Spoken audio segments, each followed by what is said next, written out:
Everyone loves saying shoot and log, but half of YouTube doesn't have any fucking clue what log even is or what it does. Hi, my name's Matt, and if this is your first time seeing me, cool. But I was at work today and I was walking around, and I do a lot of manual labor, and I was picking up a case of water today, and I was like, man, when I first started and I was shooting in log, I really thought it was this magical one-click solution that was just some band-aid I could slap on my footage and boom, it's cinematic, right? Boy, was I wrong, one. And two, I'm kind of annoyed at the people that misled me that were on YouTube at the time. So I started about 8 years ago, and I think that the information that we have access to on the internet as of right now is far more potent and good as opposed to what we had access to a long time ago. Now, I could go on a tangent about color grading and how for some reason the level of color grading between somebody who just started and somebody like me who's been doing it for a minute is a giant steep incline like Mount Everest. And then by the time you reach the top, it's like, wow, that was way easier than I thought it was. I was overcomplicating it. That's basically what I'm thinking right now, except I'm equivocating that to how I thought about log, shooting in log. Doesn't matter what type of log, C log, F log, whatever Lumix uses, S log, and even B-raw on the Blackmagic that I'm shooting. Short disclaimer, if you don't color grade and you shoot in log, you're just making your life harder. Don't bother with it if you don't know how to color grade. If you're trying to learn how to color grade, by all means, shoot in log and start learning the hard way. But here's what I'm going to do for you. I'm going to try and make this as simple as possible by making it really simple, and then we'll build off of that. Cool? Log is just a gamma curve, okay? Log is just your camera sensor being opened up, and your camera's manufacturer is programming your camera to have a certain type of highlight roll off, or it's supposed to retain information in the shadows and roll off the information in the highlights. What does this even mean? This might give you access to an extra 2 stops of light mathematically.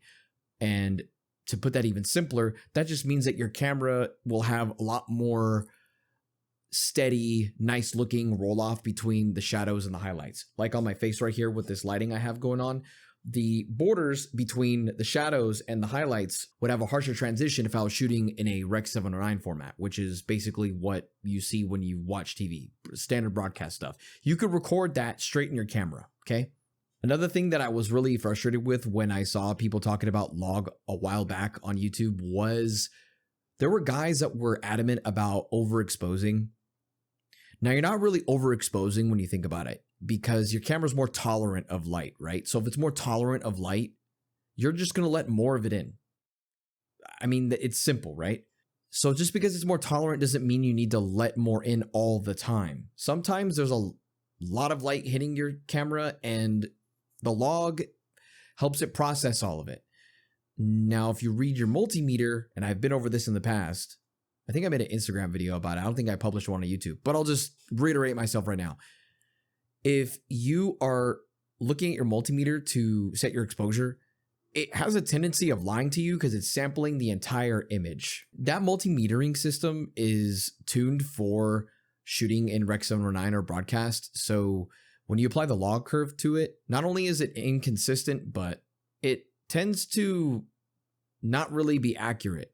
The only way you can be accurate is if you use zebras or false color. Most cameras have access to zebras now. And you know what? I'm just going to spit game. I'm just going to spit game this on this video. So go to your camera manufacturer's website and look up where middle gray is on your log curve and on your Rec 709 broadcast, like in camera color profile. Once you know where the middle is, it's so much easier to figure out how you should be exposing. And then you can kind of like use that middle ground as a fence post and move it back and forth. How do you know where that middle ground is? You make your zebras hone in on that middle ground. So if I set my zebras to around 50, then it will be, if I put a +5, it'll measure everything from 50 to 55. So you'll get like a zone on the screen that it's painting out. But that's just me going off on a tangent. So essentially, you have to be mathematically correct and you have to be mathematically smart about calculating how you're shooting in log. But it becomes a lot less complex the more you do it, because you get muscle memory and you can just look at light the when you set it up and just be like, okay, cool. And I'm actually going to get to that in a second, but I want to bring up something before that. You need a color workflow for this stuff. You're going to be spending way too much time color grading. Color grading is great. You could fall in love with it, and it can take forever, especially when you don't know what you're doing. I'm going to say it right now. Hot take coming. You're still color grading even if you use a LUT. There's a lot of guys that'll try and shame you for using LUTs. But if you use a good LUT that's designed for the camera you're using or the color space you're working in, it's almost like applying a film print. So if I was going to talk to somebody who's shooting film back in the day and tell them that they're not shooting correctly because they're using a specific type of film stock that looks a certain way, that's basically what you're doing when you're shaming someone for using a LUT. And just so you guys are aware, I respect anything that saves you time or resources. So if you have a tool, use it. Don't lead with your ego and go, oh, I'm not going to use LUTs because, you know, I'm a colorist. I'm going to make everything myself. Boy, do I have something to tell you. I'm going to shatter some egos right now. Even in the best color grading tools in the color grading software you're using right now, DaVinci Resolve, whatever, a lot of those tools are two-dimensional. They're meant to push and pull footage where it's at and color balance it. But the real color grading tools, like the really, really nitty gritty ones, the ones that make three-dimensional transforms, the ones that are really good, those are the ones that Hollywood had access to when we were sitting here playing with sticks and stones about 10 years ago. Now we've got stuff like Dehancer. It's pretty good. And we got Artlist that has LUTs on it. And we also got stuff like Motion Array, other websites like Lens Distortions. We have so many tools now. Just use it. It's meant to make your life easier. So you need to make that workflow as simple as possible. You need to take a lot of guesswork out. All of the creativity that you should be putting into your work should be happening when you're setting up everything around you like this, what I'm sitting in. All the fun should be happening right here. You should get everything nailed to make your job as the editor easier afterwards. And how you make your job as the editor easier afterwards is you have a workflow.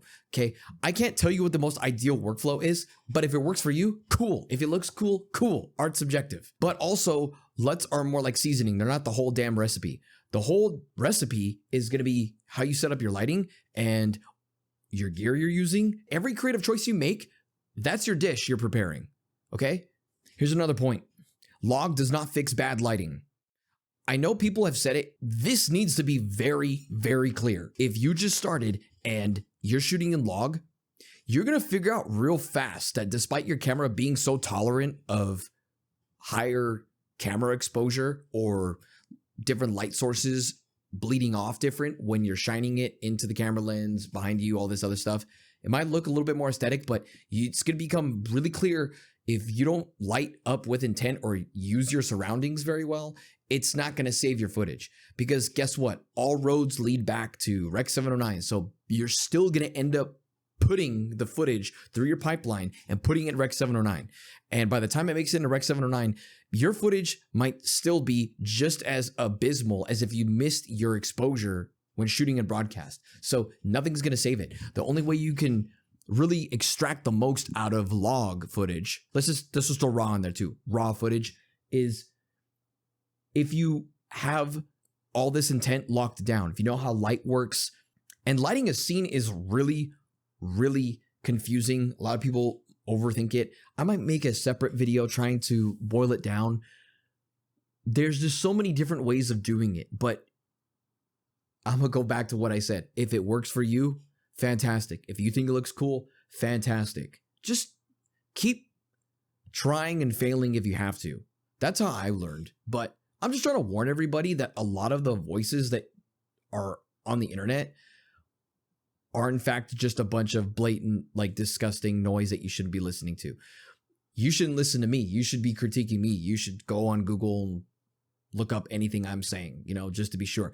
But what I'll always do is point to the numbers. That's why I said to go to the camera manufacturer for the information and then use that hard data to fuel your creativity and your creative decisions. So think of log as like flexibility. You're giving yourself more creative input by opening up how tolerant your camera sensor is. And that's pretty much it. Nothing is cinematic about log, if you think about it.